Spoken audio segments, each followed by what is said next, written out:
Warning: the following program contains adult language, adult themes, and spoilers. Viewer discretion is advised.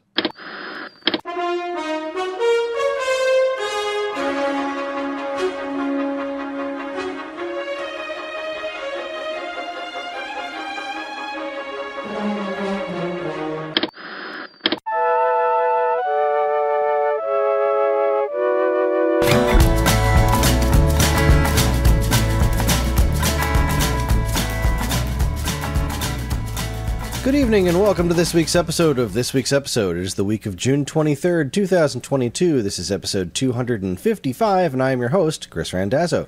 Joining me tonight is unnecessary video game adaptation, Karen Randazzo. Did you know there are 430 definitions of the word set? And long-lost Wicked Witch, Angie Fernot. I don't need therapy. I'm just mentally ill. Tonight, a double dose of big Doctor Who news stories. No, that's not right. I didn't write the rest of that script. Tonight, we got a bunch of news. That's the stuff that happened last month. We've got drama on the CW, long lost witches, and snitches who get stitches. Oh, that was wonderful. I'm going to assume that was off the cuff. But first, how you guys doing, huh? How's it going? Well, we are down one, and the other two of us are sick, so I'd say we're great, right? You guys are feeling wonderful. Fantastic. I'm actually feeling fine. It was exactly what I assumed what I hoped it was. The only thing stopping me today is I didn't get a lot of sleep last night, but yes. That happens when we have really long Stone Age Gamer podcast episodes. Yes. I'm sure Evan will be cursing you for that later. I can't sleep in the mornings. For some reason, once the sun starts coming up, it's just not working for me. That's normal. That's called biology. That's your circadian rhythm at work. Just around 5 o'clock, I'm like, well, I don't want to be up yet because I'm really, really tired, but I cannot sleep. So I'm just going to lay here and hope for the best, and I guess it's time to start my day. But now that the kids aren't in school anymore, fuck my day. Yeah, there you go. That's exactly what I was going to say. Fuck your day, Chris. I don't have to get them to school, so I'll just relax in bed for a little while. Oh, I really enjoyed not making school lunches for once this evening. Man, it's so funny to hear you talk about, organized adult life. I'm over here and I'm like, I fed myself today. Go me. You're over here I had to take care of two small humans and myself. I had to pack school lunches for them when they were in school. Yeah, no, my kids would be dead on the side of the road. I am not cut out for parenting. As long as you drove them there, that's responsible parenting. That's you know what? That's true. I would drive let them ride there. Their bikes to the side of the road to die by themselves. So there you go. You're still on top of the ball. Don't you worry about it. I would like to take a moment because by the time this comes out, your birthday will have passed. So happy birthday, sir. Oh, thank you. Yeah, happy birthday, honey. Thanks. I'm looking forward to it because I can't look back at it because it hasn't happened yet. Oh, zing. We're cool. We were sick/busy this weekend. It was our daughter's dance recital, and then I was just dead, and she was dead, and so we just had a busy weekend. So we had a couple baskets of clean laundry sitting around for a while, and this evening I found time to fold it. I was like, Ellie, I'm gonna fold the laundry. It's a birthday present for Daddy. Nice. It's like, happy birthday! I folded your shirts and boxers. That's you know what? That's living. That's you That's did your it. 40s. You adulted. Yeah. Listen, I'll tell you, because we're gonna get into stuff we've been watching. I made the mistake of watching a recent episode of Last Week Tonight with John Oliver, where he talks about rent. If you're a renter, just don't watch it. Yeah, I watched that one this morning. Oh, that was rough. That was really rough. I probably should not have done that.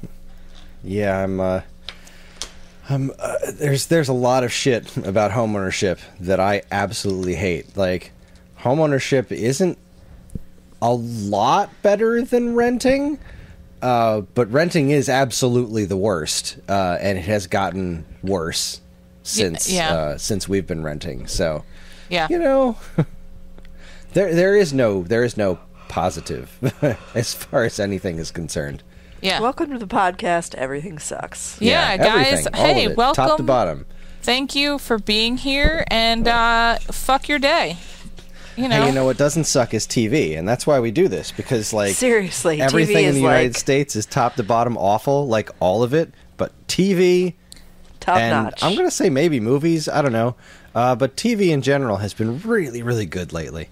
TV has been great, and I will also say that there have been some great movies coming out. So, yeah, thank you, the media, for creating things that I can consume and disappear into while the rest of my existence is a depressing void.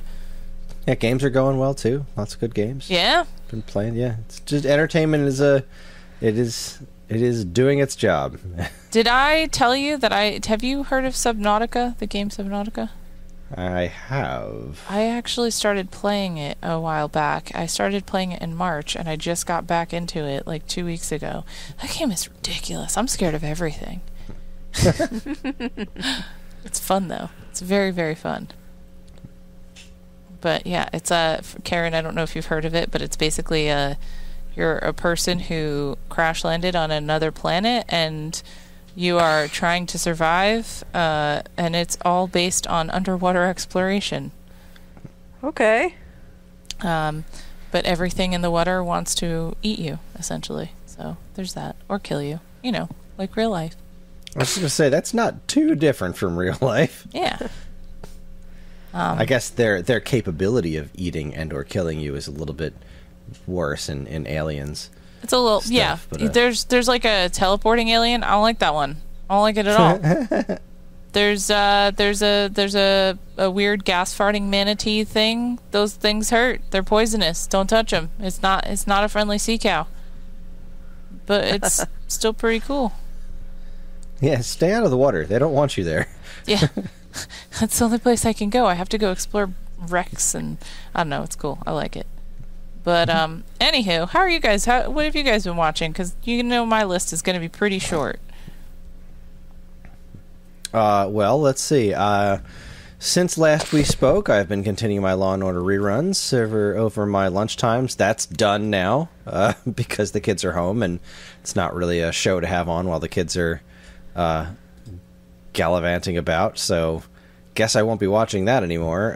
But the Law and Order season finale, the new Law and Order, if we finally caught up on that, and it was fine. You know, it was a decent season finale.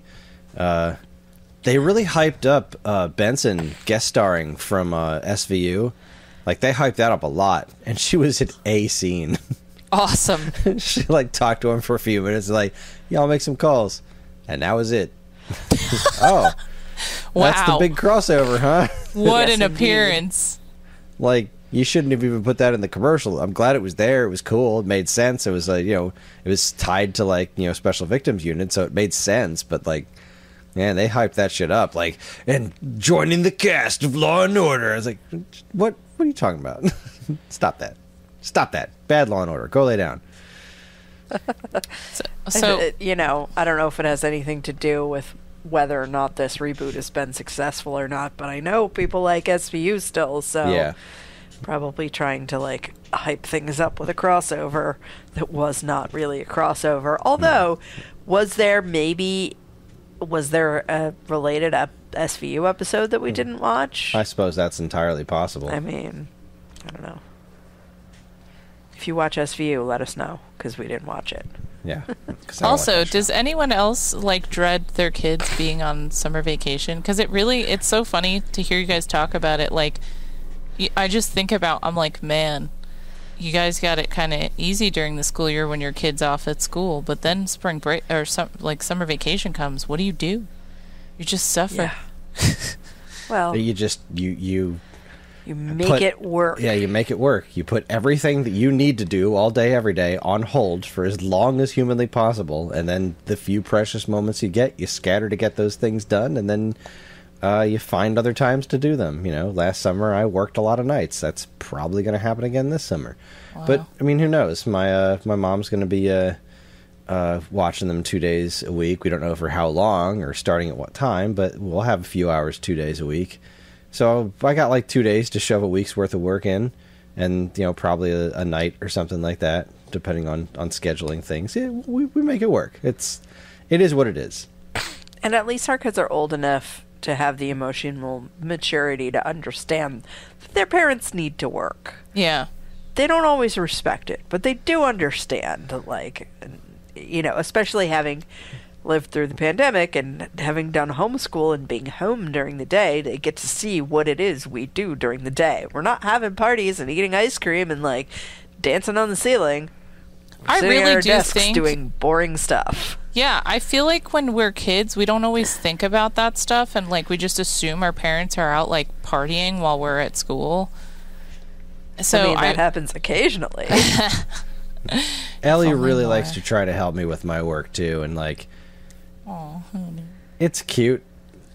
It's difficult. It's like, all right, I have a limited amount of time, a limited winter to get some things done here, and doing these things with Ellie takes so very much longer. Yeah. It's like I've got like 14 seconds worth of work to do, and it's now, going on 15 minutes getting it done. It's like, I just need you to drag and drop this one file.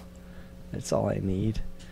Anyways, let's see. So I was, just to cap that off, I was talking to somebody today, though, and I feel like she just wants to be around us.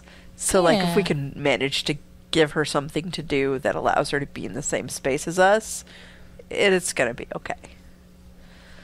But anyway, that's not TV. Which is another way we end up coping with our children in the summer. Yeah. I tied it back old-fashioned in, screen you guys. time. I tied it back in. Look at that. That's So- how we do. Law and Order finale was great. Let's see. We Obi-Wan continues to be wonderful. I think we started talking about that on the last episode, but Yeah. it's been a hoot and a holler. I've been pretty much nothing but pleased with it. Obviously, the internet hates it because there's women in it. there's nothing Star Wars fans hate more than Star Wars. So. I don't know, man. I just think it's been great. I've been enjoying the crap out of it. I can't wait to see what happens in the finale. The suitless Hayden Christensen has been left to a minimum, and when he did speak, it wasn't bad. One of the things that I really appreciated about Hayden Christensen coming back is that he went back and watched all of Clone Wars. He watched everything. What's that? I said, what? Like, he actually did homework? He went back and did everything that he could to make his performance better. He's like, he had heard for so many years that the guy who voiced Anakin on Clone Wars they added so much more to the character of Anakin in that show, so he watched all of it and, picked up his performance. Wow. It's one scene. It's not like it's night and day or anything, but it's like, I respect that he did that. On the other hand, the guy who played the Grand Inquisitor, who has not exactly been my favorite representation, he's got this big, dopey-looking round head. Like, he just looks stupid. There's just no two ways about it. He doesn't look stupid in the cartoon, but boy, does live-action him look stupid. And the actor that is portraying him purposely did not watch any of Rebels because he wanted to, and I quote, bring something fresh to the character. To which I say, this is an established character. You don't need to bring something fresh to him. You are playing an established character. He brought if you bring some something fresh fresh to stank. it, you're playing something different. Stop it. And especially when the character is Jason fuckmothering Isaacs. All right? We're not talking about some no-name. Like, this is Jason Isaacs. He knows what he's doing. He did a good job. You should try to do that. In fact, it should be him in makeup doing that part, but whatever. That's really been my only gripe about it. No matter how many times I look at the Grand Inquisitor, I'm like, man, this guy's not intimidating at all, and he looks dopey as hell, and why did they get this so wrong? I don't get it. It's not that big a deal because he's a really small part of the show, but meh. Other than that, I think it's phenomenal. Just loving it. Yeah, continuing to enjoy the Leia girl, the little Leia. And Kumail Nanjiani's presence on there continues to be a delight as well. Oh yeah, for sure. The last episode where they had a real showdown with Vader was kind of amazing. Did you see it? Are you caught up on it by any chance? So Evan actually started watching it. I'm going to be honest, I'm burnt out on Star Wars right now. I just even though I really do, I want to support, and nope, I can't. I'm not into it. Star Wars, it doesn't need your support. You don't watch it if you don't want to. It's well, it fine. was more like the Ewan McGregor aspect of it, because I like him and I think he's great, and because they were actually, I heard some of the bullshit about the angry people going all up in arms and oh my god, women, which made me want to support it for that more. But I just never, I have not made it a priority, we'll put it that way. There's only so many hours in the day. Exactly. Yeah. There's only so many hours in the day. So this last episode had the Inquisitor Reva or Reva. I always thought it was Reva, but I guess it's pronounced Reva. Whatever. She's they kind of explained what her deal was. She is exactly who I thought she was, but her motives were a little bit different. And it basically culminated in a lightsaber duel between her and Darth Vader, which was just wonderful because Vader so completely and totally demolished her. Yes. And her history was you were talked about that a little bit, right? You watched a little bit of Obi-Wan, right? Evan did, and I kind of heard some of the gist of it, and then I remember you saying Evan who was complaining about her performance being really over the top with yes. I'll get you, Obi-Wan. Yeah, that's part of the story. She was faking. Oh. she was a fake Inquisitor trying to sneak up on Vader. Wait. Hold on. Pause. Is this fake by necessity? Oh yeah, she was faking it the whole time because her acting sucks and we just needed to make this believable. No, that's okay. her story. Is okay. The whole point of her is that, so in the first episode, the first thing you see in the show is a bunch of younglings getting killed during Order 66. She's one of them. They don't confirm it, but it's there's a little black girl right in the middle there. I wonder if that's her. It probably is her. Well, it was her, and she dedicated her life to fake becoming an Inquisitor so she could get next to Vader and kill him. Damn. Okay. Which, as you can imagine, didn't pan out very well. Because Obi-Wan used that, once he gained that knowledge, he kind of used that as a way of getting away and then kind of pitting those two against each other. Now's your chance. Go ahead. You can fight him. Have at it. And Vader, first off, he didn't even pull his lightsaber out for the first chunk of it. He just stopped everything with his hands. She's swinging at him and he's stopping everything with the Force. Just come on, what are you doing? At a certain point, he gets her lightsaber, then throws it back on the ground and gives it back to her. It's okay, come on, you can do it. What you got? Nothing. You got nothing. It was just completely and totally dismantled. And then at the end, he's just then at the end, the Grand Inquisitor, who we quote unquote thought she killed, but we know she didn't because he's in future content. He walks also, in. Back to tanks exist. And Vader's just did you really think I didn't know who you were? Did you think you were going to get away with this? Come on. And then they did the thing that people are also complaining about, is that he didn't kill her. He left her for dead. He did the traditional villain thing, where instead of chopping off her head or whatever, he stabbed her through the gut. And I guess missed some vital organs because she's still alive, which is boy, everybody who gets stabbed or chopped in half lives, except Qui-Gon. That's a real bummer, because he was my favorite. But and eventually Obi-Wan. Yeah, and eventually Obi-Wan. Yeah, but that was kind of his choice. He was just nah, I'm gonna turn into a ghost now. Peace. But the thing was, at the end of the episode, she found Obi-Wan dropped this communicator because Bail Organa was getting real nervous about Leia being gone as long as she was, and was look, I know I'm not supposed to send you anything, but you haven't gotten back to me in any way in way too long. Should I come get involved? Shit's gone south. What am I doing? I'm scared. And Obi-Wan accidentally dropped that, and Reva found that. And so all she heard was Tatooine, the children. So I think she's going to try to go after Luke now. Because, like, she was never a good guy. Like, that's the thing that I kind of left out. She was absolutely, like, fine with murdering whoever it takes to kill Vader. Like, she's not exactly on the light side anymore, but she was really just singularly focused on getting Vader. So I'm not sure what her plan is now, but we've got one episode left, and it's going to be super interesting. But, man, that fight against Vader was fucking cool. That sounds fun. Yeah, I would watch that. Like, I feel as though I'll probably just look up that particular episode and watch that scene. Yeah, that's a solid plan. Yeah, it's on that Netflix. sounds cool. Go nuts. Yeah. Let's see. On the opposite side of Obi-Wan, Ms. Marvel is fantastic. Adorable, delightful. Yeah. Yeah, okay. That's been a really good time. We're having a hard time, like, spending any time in the same room. And the other day, when we had the chance to watch something, I've really wanted to see the movie Everything Everywhere All at Once. Oh, I really want to see that too. Me too. Oh, we should do that then. We should. Yeah, I didn't it was know you want to see that. definitely, you have to pay attention while watching. There's a lot of subtitles because there's just a lot of. I'm pretty sure it's all I'm either pretty sure there's a Mandarin or lot of Cantonese. everything, isn't there? There's a whole I'm lot of pretty sure everything, there's all everything over, everywhere, all at once. All at once. Yes. Yeah, I see what you did there. You suck. But yeah, so it's very much like I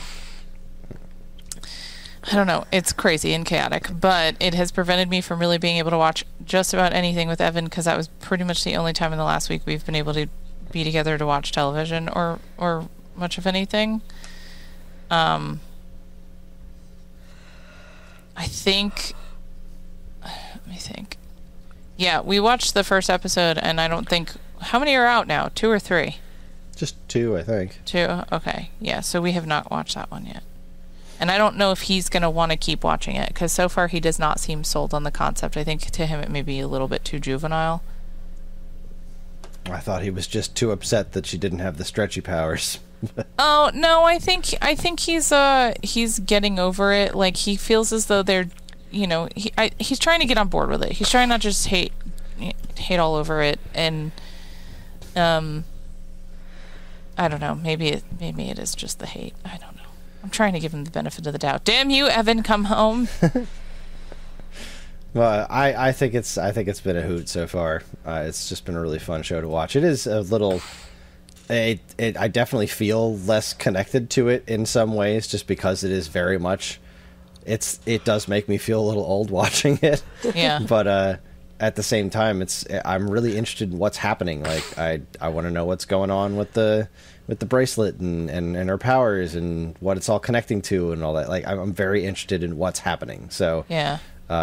The others and it's been occasionally funny, and she's wonderful. She's just so fun to watch. So, And as much as it's about like a younger character, at least to me and possibly other like young female nerds, it's super relatable / cringy in like that's what we were like at that age. Yeah, There's a gross. scene in episode 2 that is a friggin' personal attack on me directly. Wait, tell me so when I watch it I have context. It's all I will say is that it's involves the song, and then no, what is the song? Oh, Be My Baby. Oh, Right? please Is that do the go one? on. I'm pretty sure, yeah. Yeah. It's just adorable Okay. and reminds me of myself, and so you're welcome, audience, because now you can probably picture a tiny Karen being a dorky teenager and doing dorky things. What's the dorky thing, huh, Karen? What's the dorky thing? Say it. I think it'll be better if you watch the episode and you see it. Damn you make it. the connection for yourself. I'm not trying to like prevent you from spoilers. I know you don't care, but I just think that it will be better if you watch it. I just want to make you say it out loud, but that's fine. I'll watch. I'm not going on the record. Everyone Damn it. should be watching it, and unfortunately, everyone's not watching it. It's not a bad performing show by any stretch, but it is considerably the lowest performing MCU show to hit Disney Plus, which is, of course, the headline that people are picking up on because it's, it's the show about the a girl of color, and it's basically Comics Gate's worst nightmare TV show, and so the fact that it's not blowing the doors off of everything is big news, and this show is a failure, it's tanking, blah blah blah. And like, I kind of wonder why they pitted it against Obi-Wan.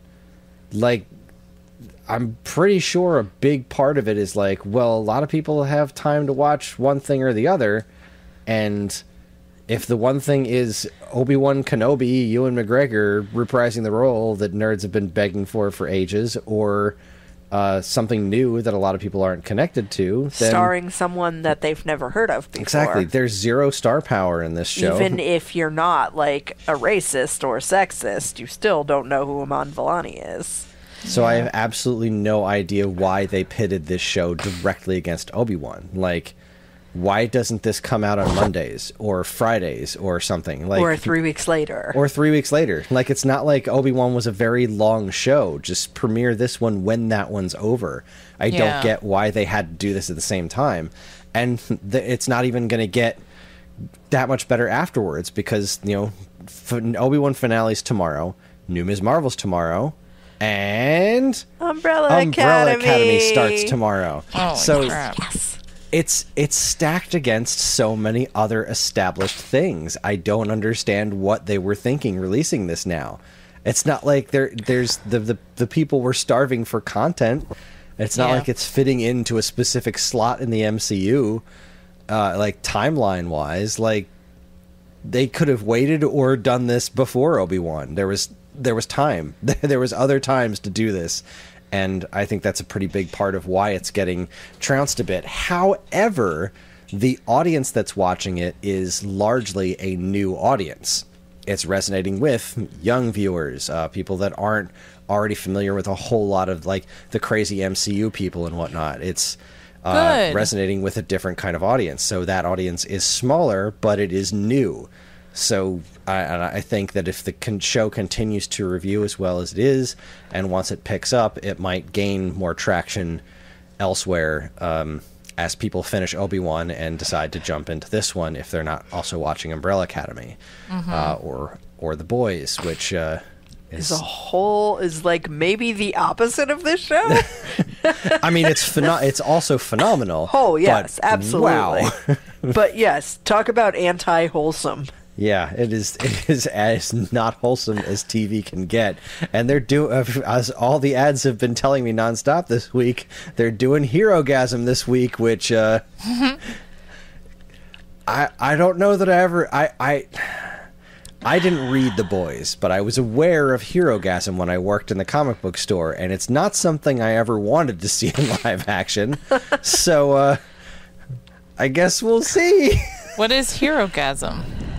Yeah, I'm not aware either. It's icky. Okay. It is. I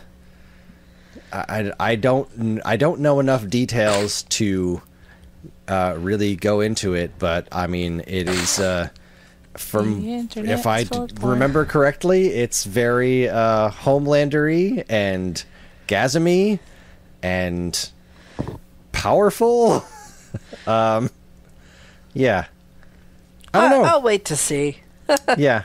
I don't know, and I'm not enough of authority. I just remember seeing some imagery and having it explained to me once and being like, wow, I'm not going to read that book. But here we are watching the show.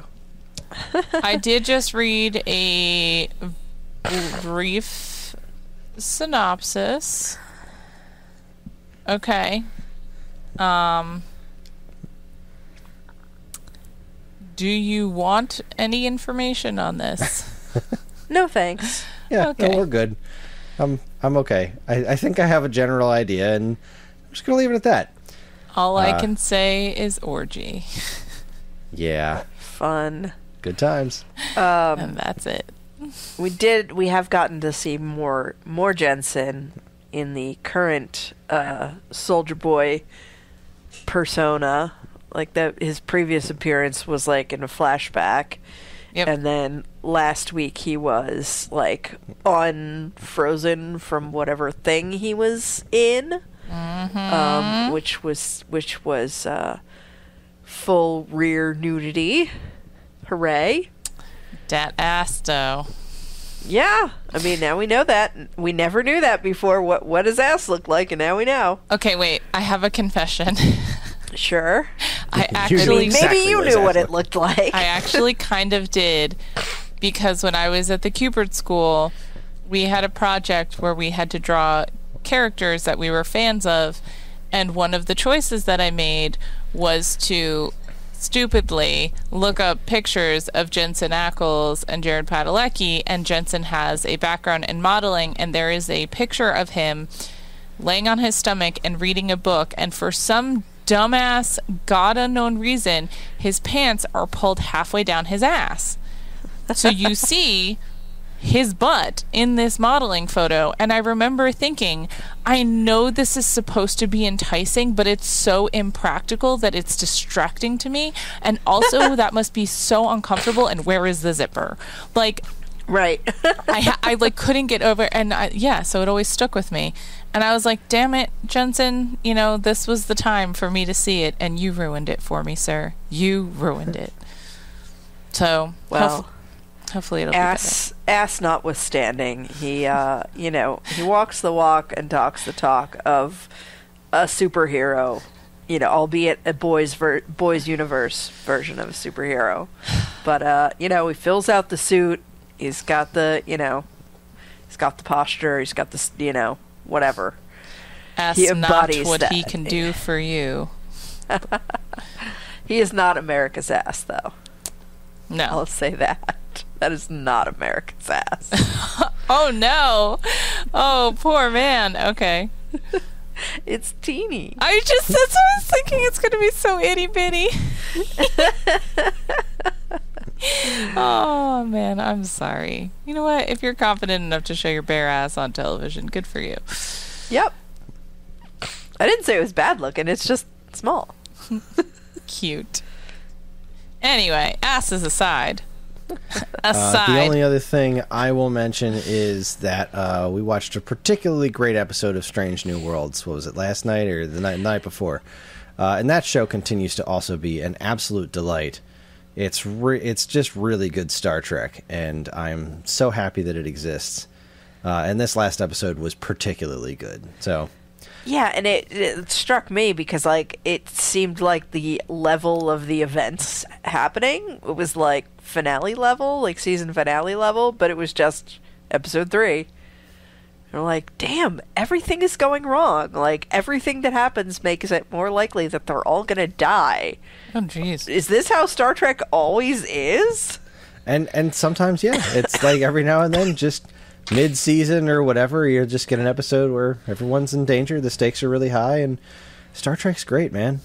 I'm so happy that this one in particular is great, because it's like, it is more traditional Star Trek than Picard was. Picard was not really, it was a very different kind of Star Trek. This is like just classic Star Trek Monster of the Week type stuff, and it's really well done. I'm so happy it is there, and it brings me joy, and I love watching it. The monster of the week in this episode reminded me a little bit of the Reavers in Firefly, just in the terms of like them being inescapable and like everyone's worst nightmare. Like no one survives and lives to tell the tale of these people. So That's cool. I And like the cast that. is really good. The cast handles the. They're all pretty likable. I don't think there's anyone that I genuinely dislike. I really like Uhura. She just doesn't remind me much of original series Uhura, which I guess doesn't bother me that much. It's just kind of a weird little. I don't know if anachronism's the right word, but it's a minor complaint because like she's great, so I don't really care. But she also doesn't really remind me of original series Uhura, so whatever. Yeah, it's not like you're mad about it. It's just a little harder for you to connect with the character. Yeah, it's. I mean, I think I like her. I don't remember original series that well. It's been so long since I've seen it. So like I'm not as connected to her from her original incarnation. I do know it's been fun watching a lot of the just like every fandom, there's a large portion of it that just seems to have completely missed the point. And is complaining a lot about Star Trek's woke now. Like, you really seem to have missed the point of Star Trek. I still don't understand how people are just now figuring out, like, yeah, guess what, guys? Star Trek made wokeness a thing. Like, if anything, it did it first. Like, stop. There was it was something I was reading about earlier today. Like, it seems like a nothing event now, but in the context of when it originally aired, and what was it, like it was like the 60s or something? In the 60s, yeah. When it originally aired, there's an episode where like something goes wrong on the bridge, and like Kirk just puts Uhura in charge. Nobody bats an eye. And the closest thing that you have to acknowledgement is like there's a shot of Sulu just looking at her like, do your job. Yeah. And like that was a huge deal in the 60s to just like put a black woman in charge of everyone in the room right there on national television. Like, just do it. Yep. And like now you just look at it like, okay, that's a thing that happened. But boy, back then that was like, yeah, this is Star Trek has always been about quote unquote wokeness. One of my favorite ones was that, especially after the most recent episode of The Boys, apparently the Boys Reddit forum was losing its mind because there's a lot of apparently there's a whole contingent of conservative fans of The Boys who were kind of outraged that Homelander is not the good guy. Like, wow. They thought Homelander was, going to have like a redemption arc or something. And what's the blue something or other? The one that Blue Hawk. Blue Hawk. That was another one that they're all like, people are up in arms against. Like, Blue Hawk didn't get treated right because he didn't do anything wrong. Didn't he? He didn't. So yeah. And so the Boys' Twitter account has been, more than willing to kind of jump on top of that and laugh at all of these jackasses. Like, somebody missed the point in like the first episode where, Homelander just blew up a plane full of people for funsies, like with kids and everything. So that's been pretty wild. I really didn't expect that there was a contingent of people that were watching the show thinking Homelander wasn't the bad guy. Yeah, that has never even struck me as a possibility for his character. Like there is nothing on this show that has led me to believe that ever. And it's especially funny because like the best villains don't believe that they're a villain, right? So, right. Clearly Homelander thinks he's not the bad guy. Yeah. But he has now we know that he's fooled a whole like subreddit of people. And it's like the show handles this so very well because like it's not like they didn't make him vaguely sympathetic. Like his backstory is tragic, but he's the worst. Yeah. He's not redeemable. He is somewhat sympathetic, but he's completely irredeemable, and that's the point. He's the bad guy. He's God, it's just delicious. It's America, fuck yeah. Disappointing and delicious at the same time.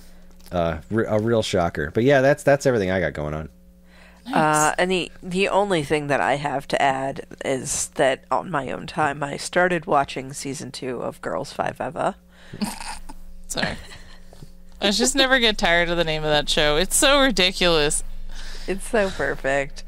So season 2 is kind of exploring their, like, now that they've, made their comeback in, like, they, stormed the stage at Jingle Ball in the end of season 1 and, like, premiere their new song. So, like, now people who remember who they are and things are going their way and they're supposed to record an album and do all this promo. And so now season 2 is like, oh, the trappings of newfound fame situation, which is not a new concept by any stretch of the imagination, but it is interesting to see it reflected on the lives of some middle-aged women who have others, in some cases, have other stuff going on. Summer has, like, you know, Summer's going through a divorce, and Dawn is trying to balance, you know, parenthood and this situation. And the oldest character, Gloria, is actually she overdoes it at a talent showcase for their label, and like fucks up her knee, I think. Ooh. And so it's like, you know, it's played for comedy, but there's truth behind it. It's like, you get to a certain age, and can you really do the things that you used to do in your youth? And there's more than just jokes there, which seems to be this show's specialty. There are also plenty of jokes and great songs so far. There's one scene where they're trying to record in a studio, and there's this engineer who's like kind of not really invested but has some good ideas, and their songwriter character Dawn is getting pretty defensive of like a man having any influence on their album that's their baby, even though like he's not trying to take over anything. He's just trying to help, and his ideas are good, but she's just defensive from past trauma. And so she comes in with this like epic 8-minute song that she's written that uses all 430 definitions of the word set. Awesome. And the song is called Set, of course, and it's just like, you wouldn't even but Sarah Bareilles is such a talented writer that, like, even though it's insane, the song does kind of work. Of course it does. That's amazing. So, highly recommend continuing with that. I am, you know, behind. This thing came out in, like, May, so it's already June. I'm weeks and weeks behind. What's wrong with me? How very dare you. But if you missed this, if you were not aware that it came back, then you should be aware that it is back, and you should watch it because it's good. Okay. Well, I mean, we were kind of sold on it. I was like, I'm still so begrudgingly sold on that show. Like, I don't want to like it. I keep fighting it, but every time I hear the theme song or see it on the television, I'm like, yeah, I'd sit down and watch this right now. So it's easy to watch too. I mean, it's short, it's funny. Yeah. I think oh man, I'll eventually probably end up watching that too, to be honest. At some you point don't totally have to pay attention either. Yeah. At some point, I'm probably going to take a staycation of sorts where I can just watch TV and work. Evan and I were talking about that the other day, and how my idea of relaxation usually doesn't actually involve relaxation. So, we're working on it. Well, when I get a day off, I'm usually like, oh, well, cool. Day off from work. That means I can work on my side hustle or do work for this club I'm, you know, a member of. Yeah, exactly. You're doing it wrong, but whatever.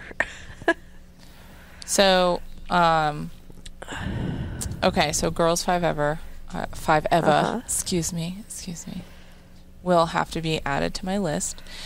As per usual, I have been kind of bouncing back and forth between the same old things. So, I have been... Now I'm like begrudgingly working my way through season 8 of Walking Dead. It came in, so here's something interesting.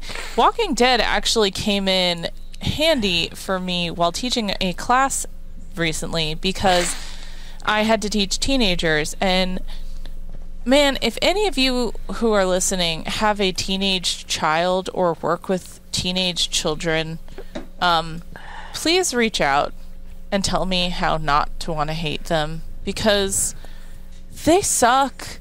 They're so hard to get in touch with, like, to get them to tune in, and then when they do start to pay attention, like, it's awesome, but until then, like, they're just too cool for everything, and then, like, they sometimes decide they just don't care about what you're doing, and there's nothing you can do to engage them, and I'm just like, okay. But, on the other hand, some of the kids are absolutely outstanding, and I love them, so... Yeah, it's teaching. I get it. But middle schoolers are way easier, and I like that they still kind of want to please the teacher, so that's nice.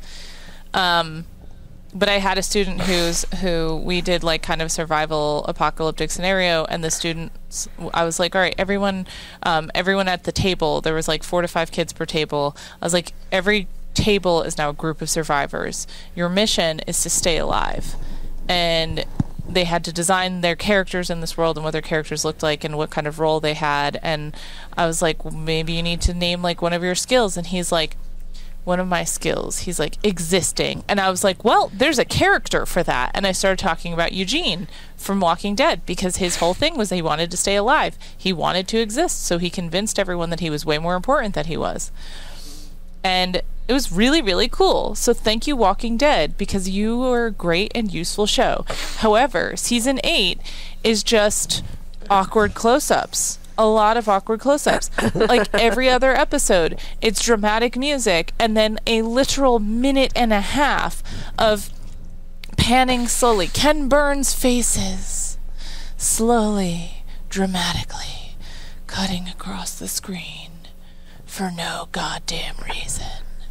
It's so stupid. And, like, they started the first episode of the season like that, and I was like, okay, yeah, drama, whatever. And I was like, oh, we're doing this again, episode 2. Oh, it's happening again. Okay, I'm halfway through the season. This is still a thing. What the hell? So, please stop, Walking Dead. Please, for the love of God, stop doing this. I really hope you will. I will continue to watch, however, to see where this goes. And... yeah, so I'm about, episode 8 on season 8, and they've all been fighting, and it's all kind of coming together now, and we're going to see kind of what the end results of everything are, I guess, for all of these people trying to fight the Saviors and Negan. Jeffrey Dean Morgan, man, I don't want to like Negan, but his character is interesting. They did a good job, like... Despite the incredibly brutal opening to this character, like, his introduction and many of the things he does in the show or that are implied are definitely indications of terribleness, but, like, his character's interesting. I gotta hand it to him. So I'm watching that. I actually, while working recently, decided for some stupid reason to rewatch Penny Dreadful. Mostly because I needed background noise, and I wanted something that, like, was kind of old, but, like, kind of dramatic, so it's, like, every now and then I can look up and be like, oh, this set reminds me of da-da-da-da-da, and then I can work on what I need to work on for it. It's interesting going back through, because it's been a really long time since I watched it, and, like, I remember being really into the show, probably because I just still have a big old lady boner for Josh Hartnett. And, like, and also Eva Green, like, man, the cast is really great. This time the show's not hitting me the same way. I don't know if it's just because I'm just not attached to it and it's not new anymore. But I'm kind of, like, enjoying the fact that every now and then it surprises me. And, I don't know. It's kind of just like a background thing, so I'm going through that. I love the way that they have all of these twists and turns on the characters. I mean, it is a Penny Dreadful. It's very cool. And what else am I watching? I'm still going through 30 Rock, and we're not even caught up on The Boys. We're so behind on everything right now. Holy crap. There's There's so a lot much going on right now. We still haven't even touched, Russian Doll. That's the one, Russian Yep. Doll. Yeah, we Sitting there in haven't. the Netflix queue. We haven't done that. feel like, we did catch up on Stranger Things. I don't remember if we talked about that last episode. I think we did. Yeah. Okay. Yeah, so we're all caught up on that. Wow, I am so not excited about the fact that I have to wait for the next episode. So, give it to me now, please. Thank you. Right. Although I think by the next time we record, we will have. Yeah, it will it's be out. July 1st, so. Yeah, I'm hoping that when that comes out, we'll actually have time to watch, because there are a lot of television shows right now, and we also have a few big events coming up, and so our schedules are once again limited. Have a good time at HeroCon, though. Thank you. Yeah, I'm hoping it's going to be a good show. Yeah, that's it, guys. I'm super lame. I really just haven't been watching a whole lot of television. Been working a lot. How dare you work and create? Yeah. How dare you? I know. I'm just the literal worst, you guys. Ugh. But I know there's a lot of TV that I am excited for that I do want to watch, and I know for Evan, it's, he's got a couple things he's watching on his own right now, but every night it's still Ghost Hunters, don't you worry. That's pretty much it for me. Yeah. And that's poor Evan. He's not here. He'll have to update us next time. And I'm certain he will, but I think this is a great point for us to take a quick break, do some commercials. When we come back, we'll talk about the news. You're listening to this week's episode from Geekade.com. Stick around. And now, here's a quick look at some of the other original content available now from our partners and Geekade.com.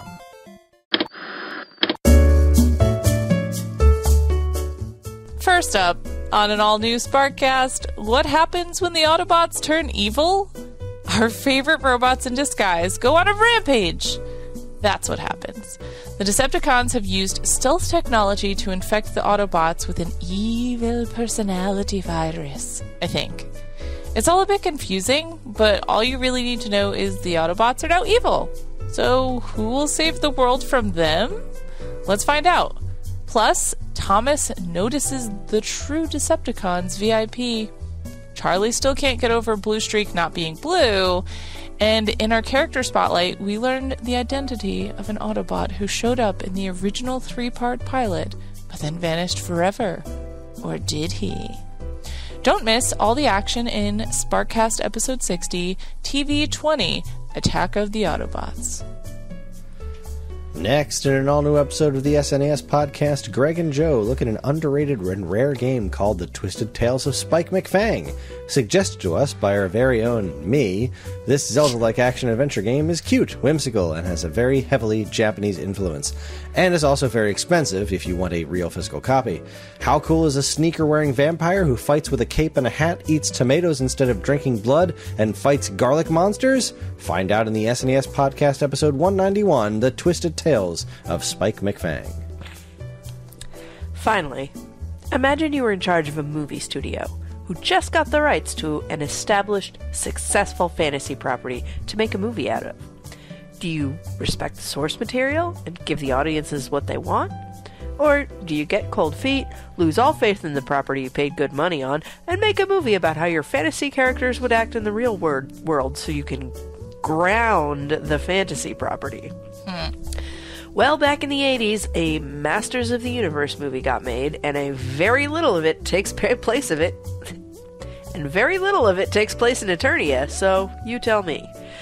Masters of the Universe is clearly a very bad movie, but was it at least a good time?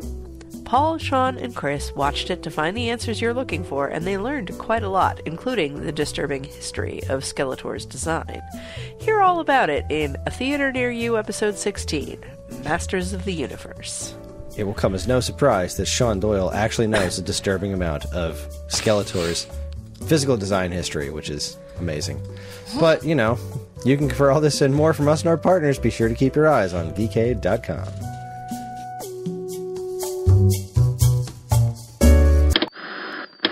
Okay, and we are back. It is time to talk about what's been going on in the news. So, let me bring this up. I thought I had this open, but I didn't. So now we're going to scroll. Oh, I'm back so up excited for to this. The first piece. At least I think it's the first piece. I hope it the is. Sony stuff. Yeah. All right, so Sony announces Horizon series for Netflix, God of War series for Amazon, and a Gran Turismo show. I don't know, man. Horizon series seems like a theoretical great idea. I'd watch that. A God of War series? Okay. Sure. A Gran Turismo show?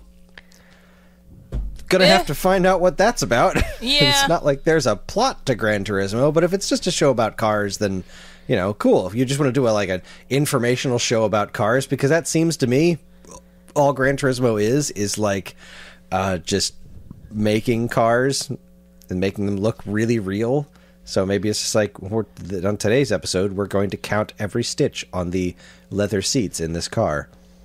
1, 2, 3, and it's just going to get more sensual as you go because, like, really, these people like cars. This is the whole episode. Counting stitches. It seems like a lot, and seeing as the Uncharted movie was apparently fun, but kind of missed the mark as far as being in the spirit of the game. I don't know. They've already got a Twisted Metal show coming for some reason that seems really weird too. I don't know.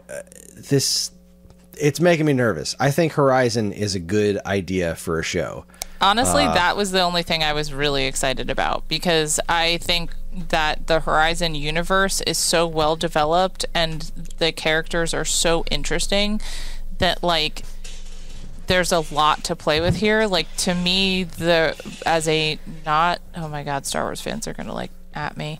As a non-Star Wars fan, I feel as though the Horizon universe is just as complex, if not more, than the Star Wars universe, and is very interesting and should be further developed and explored in a television show. Yeah, I'm kind of, I'm really kind of tepid about it because,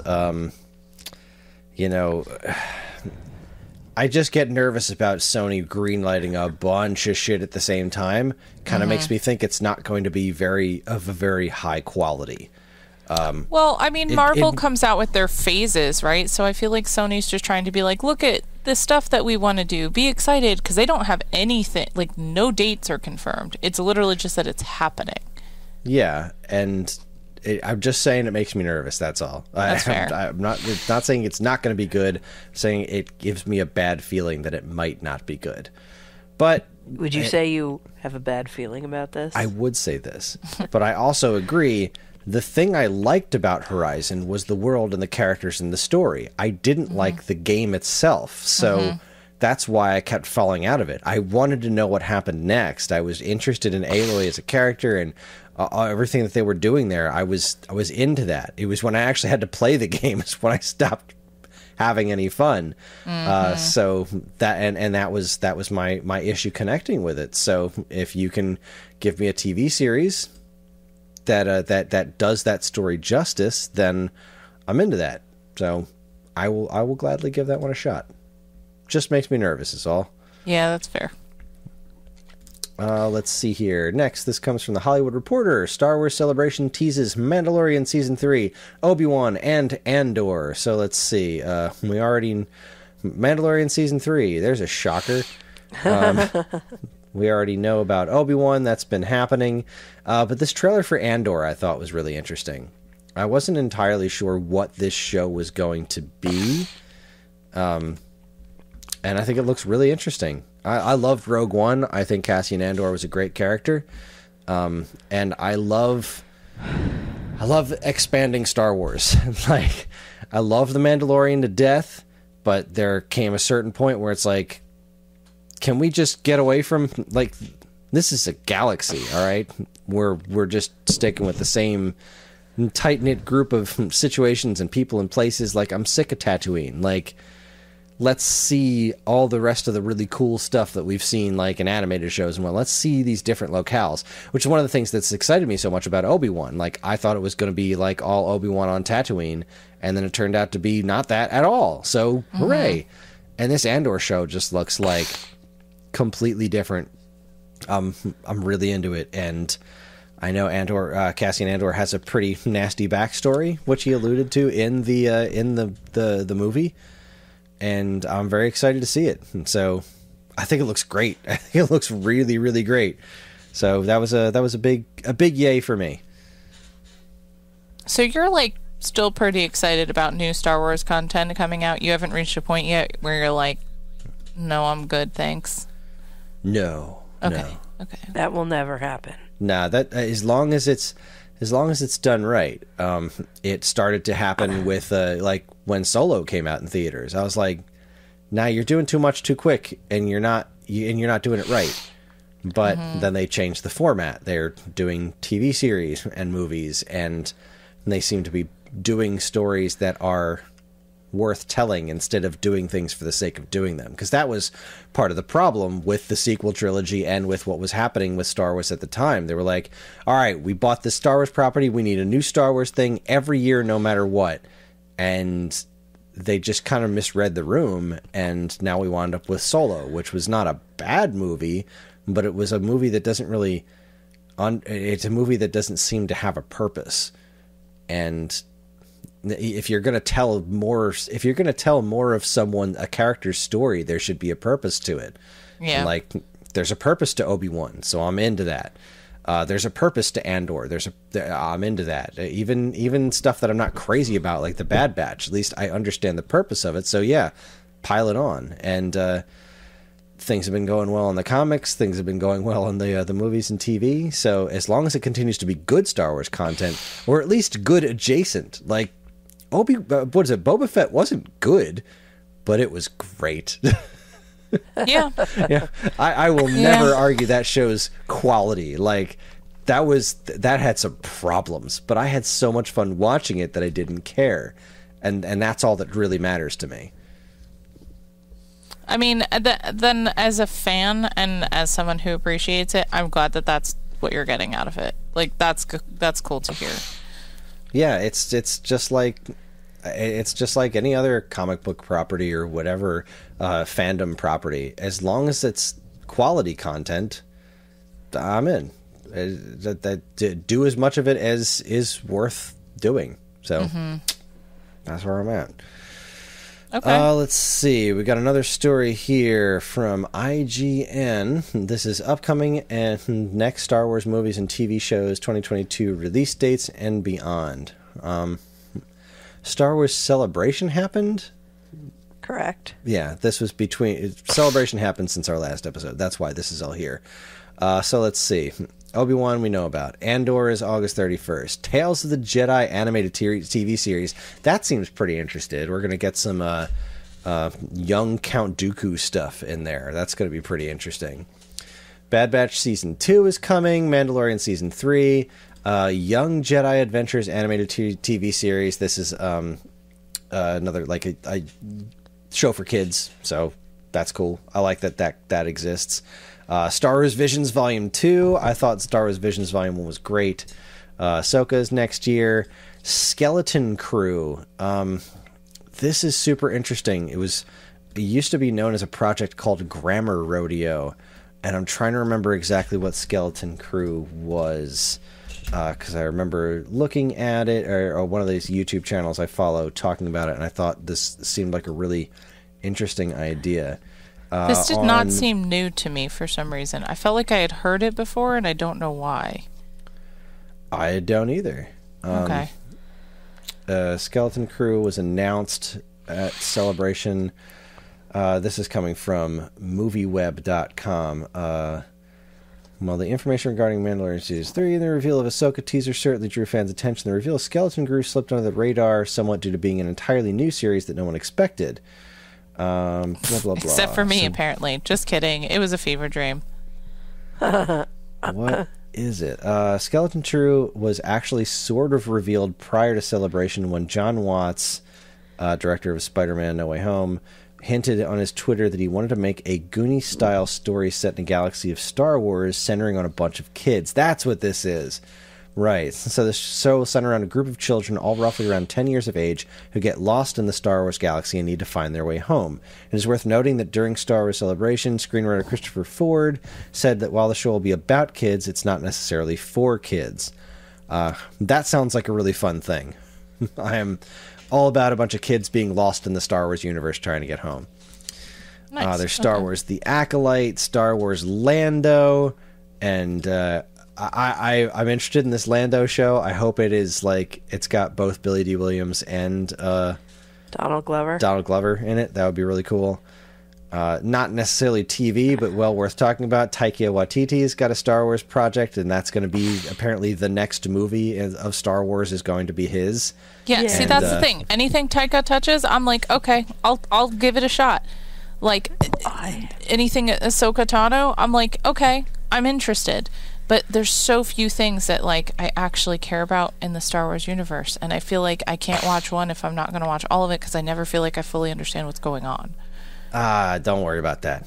Okay. I'm particularly excited for the Taika Waititi Star Wars movie because it's going to be super gay, and that's going to make all the fanboys so mad. Oh, it really is. But also, it's he said he doesn't want to do anything involving any existing characters. He wants to do something completely different. Cool. Go, do it. Bring me more different Star Wars. I've got plenty of Skywalker. I don't need any more of it. Show me what else is happening in the galaxy. Go sell Skywalker somewhere else. We're stocked up here. The Rogue Squadron movie's still in development. Apparently, there might be a season 2 of Book of Boba Fett. I really hope there is, because it ended at a way better place than it started. Kevin Feige's doing some Star Wars movie stuff, and then everything else is just kind of like Rangers of the New Republic is probably canceled. That was the one that was supposed to be starring what's her face that went over to the crazy perler lady that used to be Crush on American Gladiators. I can't remember. Gina Carano, yeah. Carano. So you're welcome. There's a big loss. So yeah, Star Wars is great. I'm excited about more Star Wars. Let's see. This, I think you actually already talked about this. I talked about it last episode, and that I had watched it. The Bo Burnham Inside Out, which I continue to recommend. It's audio from it is starting to make its way onto TikTok, which is kind of fun because that happened with Inside. So nice. There's one song I have to play for you. It's called 5 Years, and I think you will like it. Okay. Our Flag Means Death has been officially renewed. Speaking of gay Taika Waititi content. So happy. I mean, I feel as though we kind of all knew this was coming, but like just being able to read it triggered me making this fan art tonight. So feast your eyes, nerds. Yay. Oh my god, I'm having so much fun with this. I can't wait to ink it. And of course they waited until June 1st to announce it. So it was the beginning of Pride. Brilliant, beautiful bastards. Shut up, HBO. I love this show. That is a thing that we finished. That I don't know if we finished that before last episode. Did we talk about that? We finally watched. I don't know. You finished it, so yeah. We did. We finished the last few episodes, and all right. I think you had 2 left last time we talked. Yeah. Oh my god. It's so I feel like some of this stuff we've already talked about here, like the Gotham Knights trailer. Did we talk about that?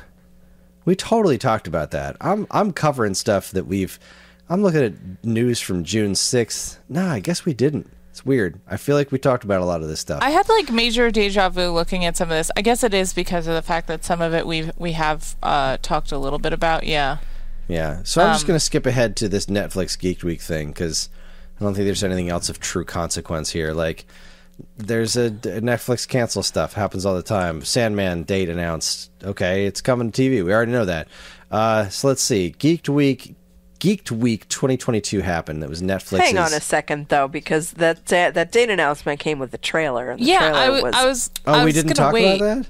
Well, I we guess talked. We didn't. We had mentioned there was a Sandman trailer in the past, and there was some stuff shown.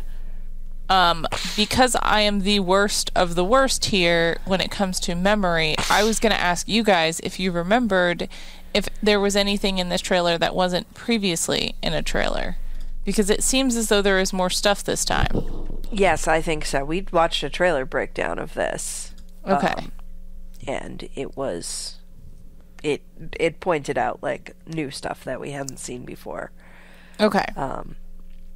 But show looks great. I've gone on record before. Please don't at me. Sandman has never been my thing, despite my huge Neil Gaiman fandom. Mm-hmm. But I'm hoping this is the thing that gets me into it. Yeah, that's kind of what I'm hoping for as well, to be honest, because I've read about Sandman, I've talked to people about it, and it's just the one thing that I've never actually gotten to enjoy in a very similar fashion. Just I couldn't connect with it in the same way. And I wanted to ask if either of you noticed the guy playing Sandman. Like, are you familiar with that actor? No. Okay. Because he's very elongated. And I was wondering if that was like a digital manipulation. And I didn't look him up. I just was curious if anybody knew. Like every scene, like his face is long, his whole body seems long, and I was like, is that a thing in the comic? I don't know. Tom Sturridge. I feel like now that I see his name, I feel like I have seen him in something, but I don't know what it is, and I can't find it at a moment's notice. But it's fine. We can move on. I was just curious. Okay, Chris, what's the next thing on the list? Well, I guess the next thing on the list to talk about is Netflix Geek Week, which happened. We got a bunch of stuff. So let's see. Day one, we got a trailer for Wednesday Addams, which was this Tim Burton? Yeah, Tim Burton's doing a Wednesday Addams show. The teaser didn't show much, pretty much just the actor doing Wednesday, buttoning up her shirt, and looking like Wednesday Addams. So, okay. That certainly is a teaser. It's not really showing us much of anything. There's Guillermo del Toro's Cabinet of Curiosities, The Midnight Club. You're breezing through these, man. These are so exciting. By all means, you stop me and talk about things that you're excited about. If there's something you I'm want to just talk excited because I really like Guillermo del Toro, and also with this whole like Cabinet of Curiosities thing. I mean, we all know how I feel about horror, and I just think that he has a really unique approach when he does things with horror. I feel like his approach is unique. And I'm very curious to see what this is going to be, because it's supposed to be like an anthology series, and I'm just big on anthology stuff right now as well. So like that's really exciting to me, because then I get to watch it in like small pieces, and I don't have to be like, oh man, like something else is, you know, like everything else where I'm like, oh, I'm missing something, you know, like, or there's going to be another season and I'm not going to know what's going on because I'm so far behind. And the other thing that's really cool about this series is that he's doing like stuff that already exists, as far as like lore and I guess concepts. Like he's doing a Babadook story. One of these is a Babadook story, and I am both excited and terrified. And also, oh shit, what is his name? I saw his name come up when I had watched the trailer. The guy who plays Rick Grimes is in this series.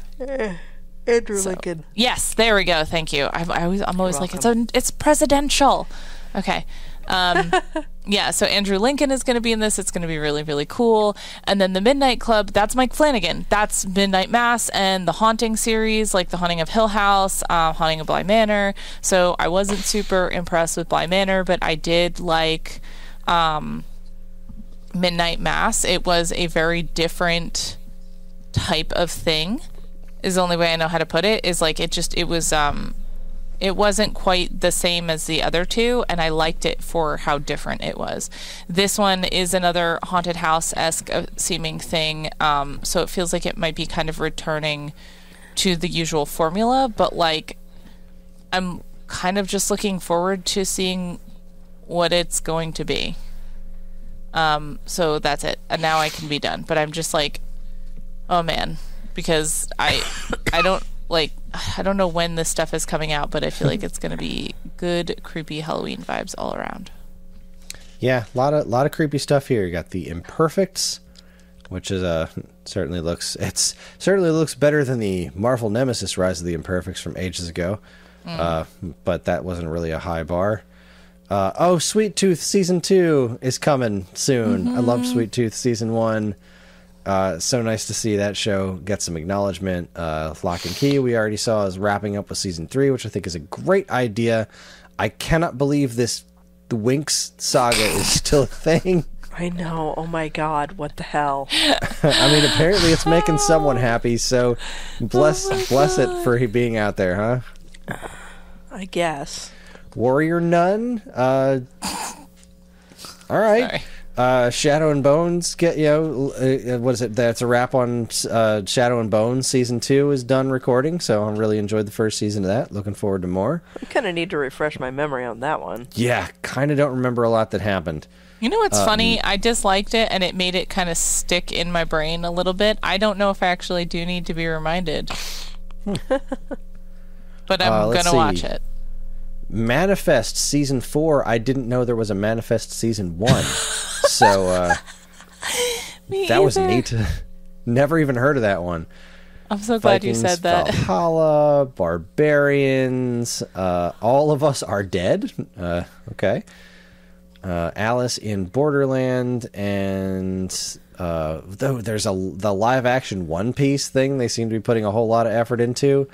Netflix's live action anime adaptations haven't exactly gone great, so... No, I've talked to some of my students about this, and they're not excited about this at all, because the way One Piece exists, like, it's not...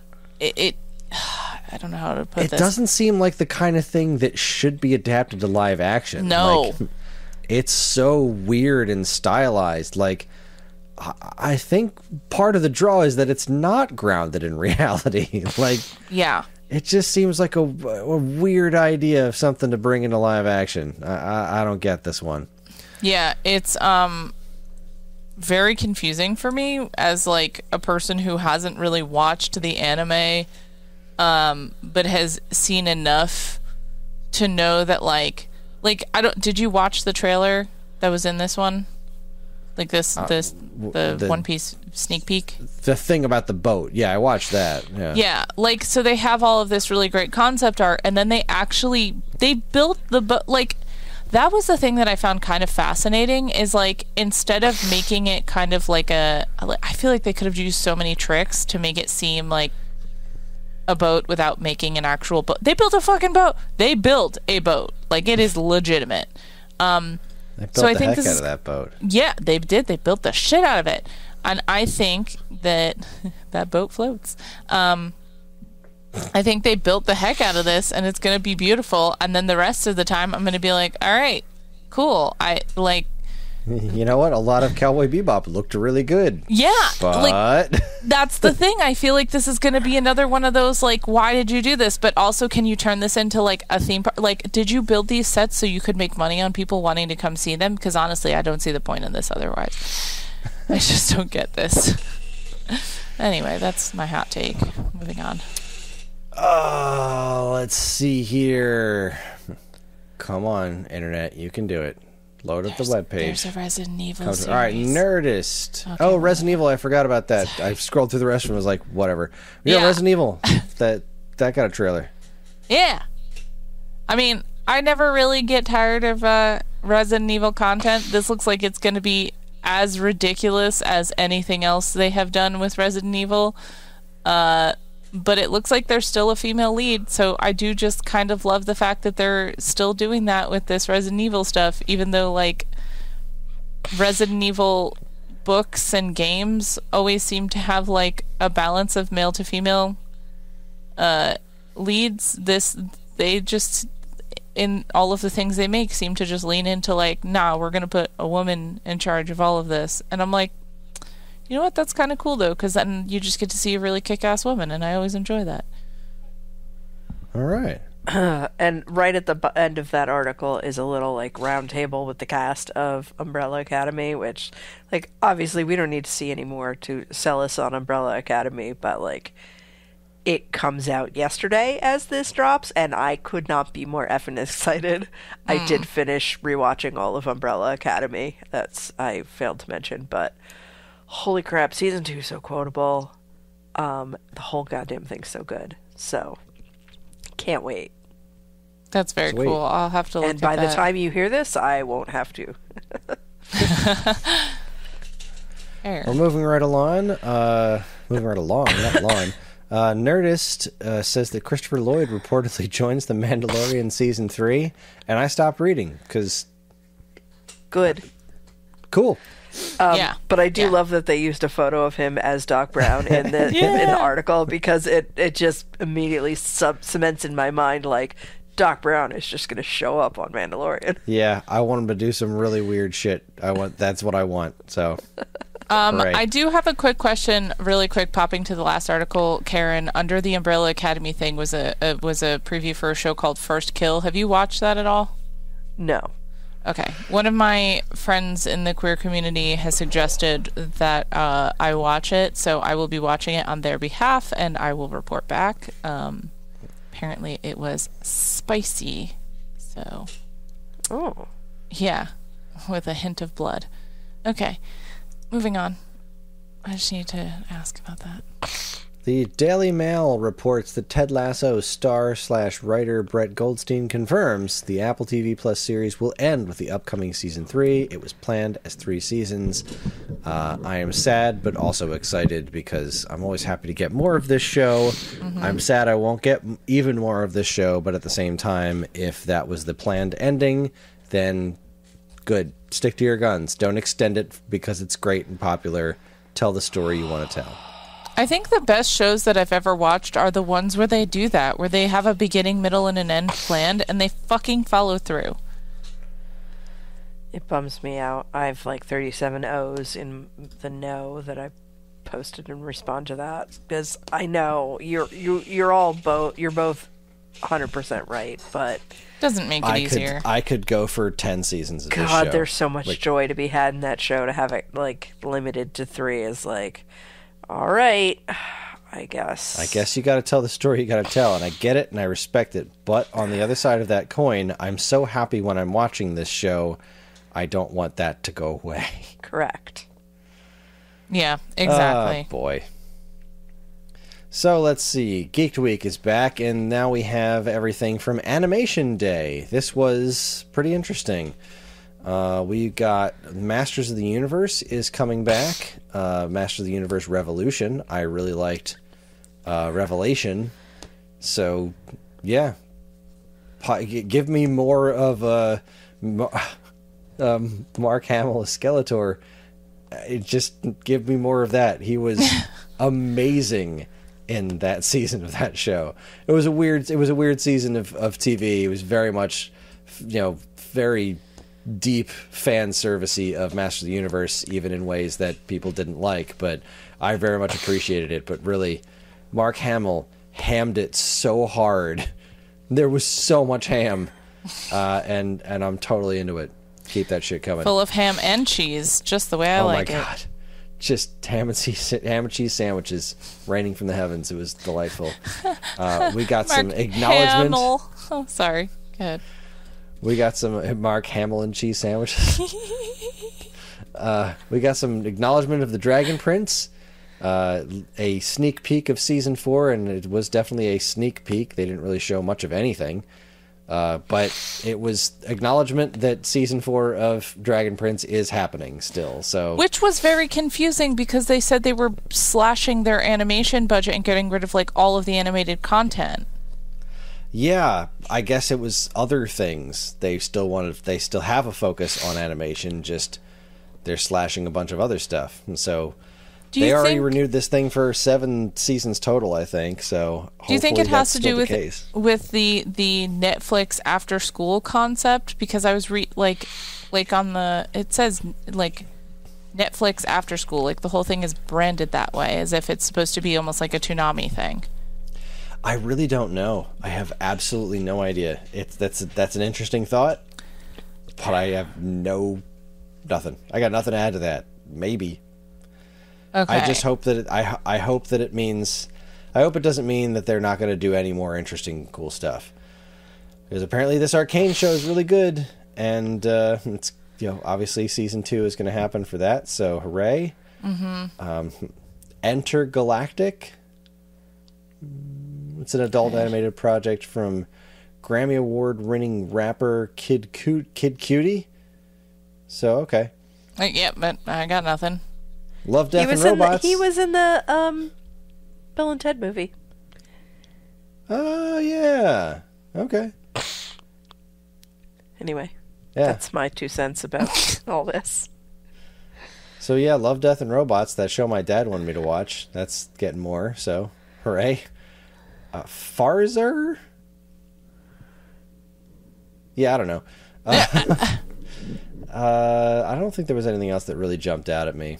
Moonrise, Inside Job, Uncle from Another World. It's just there's a bunch of animation coming. Looks neat. Okay. Some of it looks neat. Some of it I have absolutely no interest in. The end. I think the only other Geek Week thing that I really wanted to mention was I don't think I threw it in the news segment here, but they did a video game day as well, where they showed off the first images from the new Castlevania series, which stars Richter Belmont and looks fucking great. So I did want to just jump into this really quick. I just looked. I have never seen the After School logo before on the Netflix stuff, so I just did a little bit of a dive. Apparently, it's a YouTube channel that Netflix created that's literally called Netflix After School, and the About says, welcome to the official Netflix After School channel, where you can discover fun new shows and movies and dive deeper into the stuff you already love, from Jurassic World Camp Cretaceous to Cuphead and everything in between. But yeah, it's Netflix programming on YouTube. That feels like the sneakiest way to work with a competitor.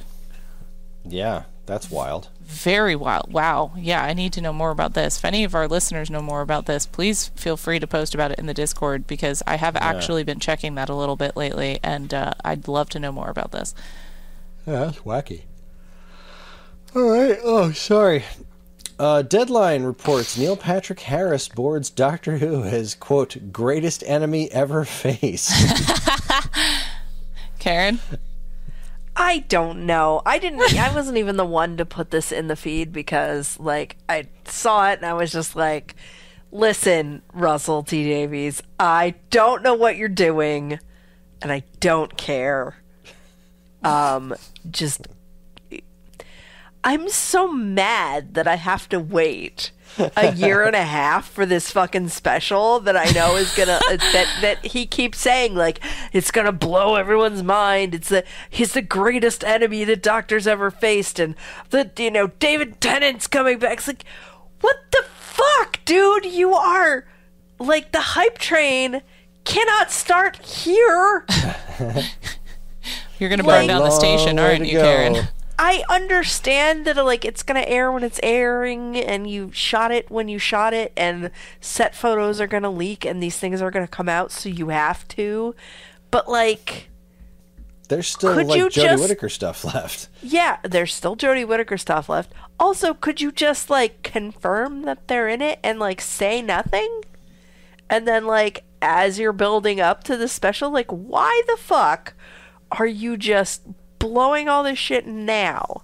Why are you telling us now Yasmin Finney's gonna be playing Rose? What? Oh, how the fuck does that work? They're front loading so many this is the craziest thing that's ever happened in a universe of crazy ass stuff, and I'm like, okay, but it's the craziest thing that's ever happened a year and a half from now, and I just don't know what you're how are you going to live up to this, basically? Well, yeah, with all it seems the good like TV a we've very. been getting. Sorry, what now? I was just saying, with all the good TV we've been getting, I would really like Doctor Who to be among them. Yeah, and I don't have any doubt that it's going to be good. It just makes me nervous with all this, like, hyperbole that's going on. Doctor Who is, like, you know, in a kind of a precarious state with the fandom. Yeah. And I don't need Russell Davies' mouth writing checks that his show can't cash. Oh, damn. So cash the checks, Davies. Like, bring it in. Bring it home. Show Let's us what do you this. got. Meanwhile, over at Nerdist, this was a bit of a shock. HBO developing Game of Thrones Jon Snow spinoff with Kit Harington. I'm over it. Go away, Game of Thrones. I'm done with you.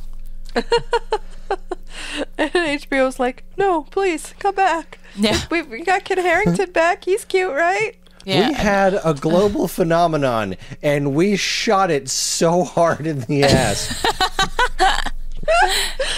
We're just, please come back. There's good we promise we're not going to do it again. We fired those guys. We shouldn't have let them do whatever they want. God, We promise we've learned our lesson. I was reminded recently of the fact that they had those guys had so checked out from the show because they were like, oh, we got to do some Game of Thrones stuff, and now we've got all these offers, and so we're kind of over Game of Thrones, and we're really just focusing on our other stuff. Game of Thrones will take care of itself. It didn't take care of itself. You really needed to end that thing with a bad. You ended with a thug. You ended it with a thud, and everyone forgot about it. I am very interested to see how their next show goes. The prequel series about the Targaryens and stuff, because Game of Thrones was really fun to watch, and if it's well written, then it's an interesting world to be in. So if this new show is good, then I'll have a lot more hope for the Kit Harington sequel series. But as it stands, that property is so poisoned that, like, today I was on a website shopping for books, and I needed, like, $2 more to make up my, free shipping.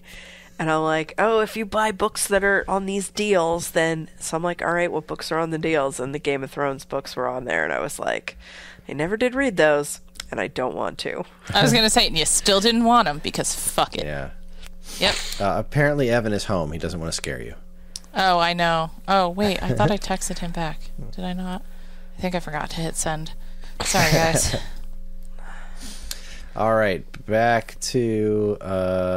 man, that closed my window, and now I gotta find things again. Trigun. All right. Oh, this is interesting. This is super interesting for me. Trigun Stampede, this is being reported by IGN, is a new series based on the classic anime and manga. I was a little unsure about what exactly it is, if this is a remake or some sort of sequel to the original series. I never read the manga, but I love this show. This anime it's right up there with Cowboy Bebop for me. I absolutely loved this show to death. And I rewatched it not that long ago, and it absolutely holds up as far as I'm concerned. I don't know where... I never wound up watching... They did a movie called Badlands Rumble that apparently continued the story, and I never watched it. I'm very curious about this. Adding more to Trigun is interesting to me, but also kind of scary, because I think that show is damn near perfect as is, so... But Vash the Stampede is such an interesting character, and the villain did not die. The end of the show was basically Vash deciding to dedicate the remainder of his life to taking care of the villain, because he felt it was his responsibility. So, I don't know. I'm interested. I'm super interested. It set up a really interesting world that this takes place in. So, more adventures in there, I'm not going to say no to. Big surprise, though.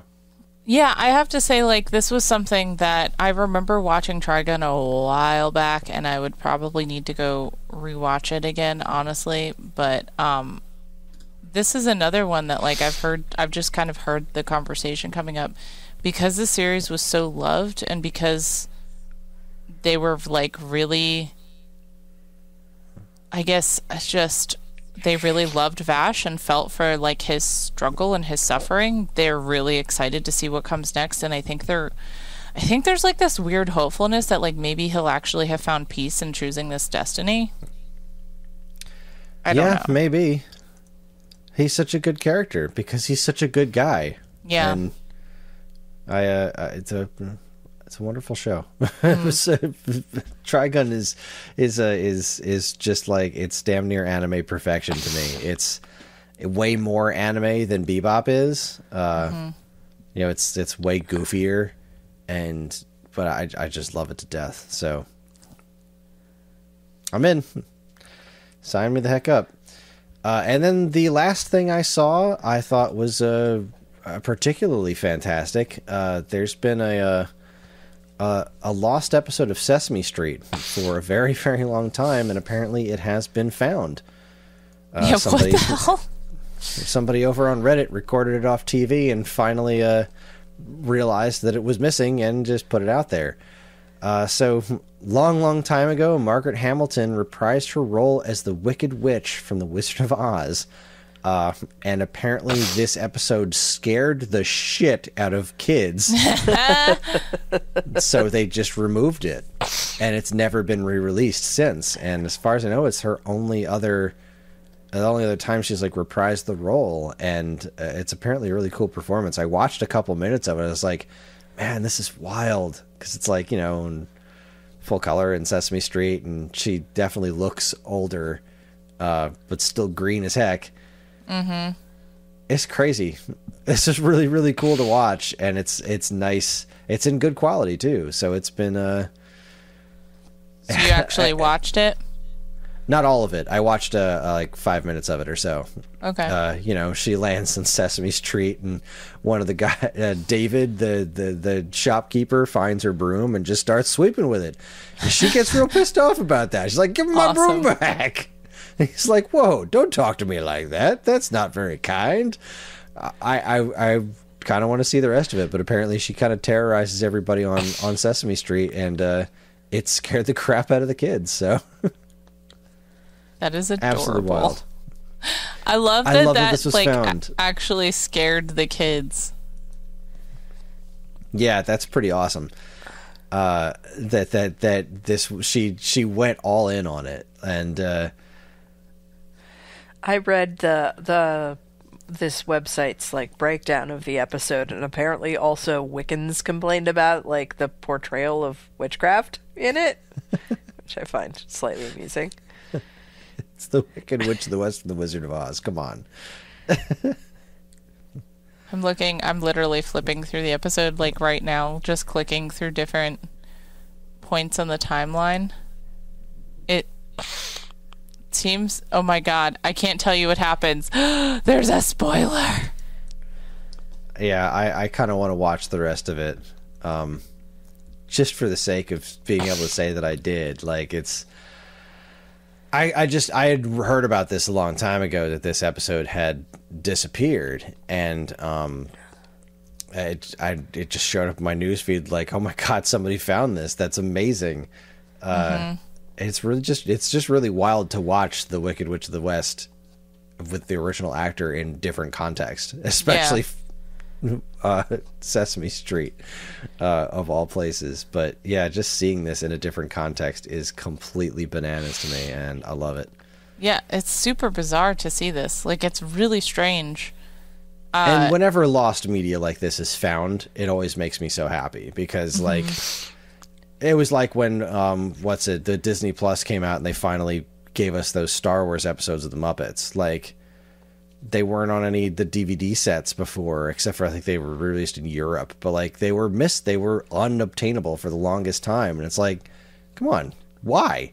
So something like this, where it's a whole other performance of one of the most legendary movie characters of all time, that's just been completely lost for decades. As oh no, some dude just had it on a VHS tape. Here it is, ta-da. Yeah, that's so interesting, but also like, yeah, I'm gonna have to check this out, because like, it's only 15 minutes. Yeah, there's not a lot to catch up on, and it's As it's so neat hearing her say more lines, you know? Like, Yeah. I it's also more of the original Wicked Witch of the West. I'm kind of excited too, just because like this is weird, but like the kids that I teach are prone to finding really weird deep dives on the internet, and if I get to tell them about this, I'm gonna feel really cool. Awesome. We gave Angie cool teenager points this week. I do. Teenagers are terrifying, man. All the middle schoolers are so fun and easy. I get to be quirky and weird, and they're like, "You're not a freak," and I'm like, "Thank you," and they're like, "You're weird like us," and I'm like, "I know, don't pick your nose." And then the teenagers are just like, "Meh, whatever." I'm like, "Okay, I can't with you. Please stop."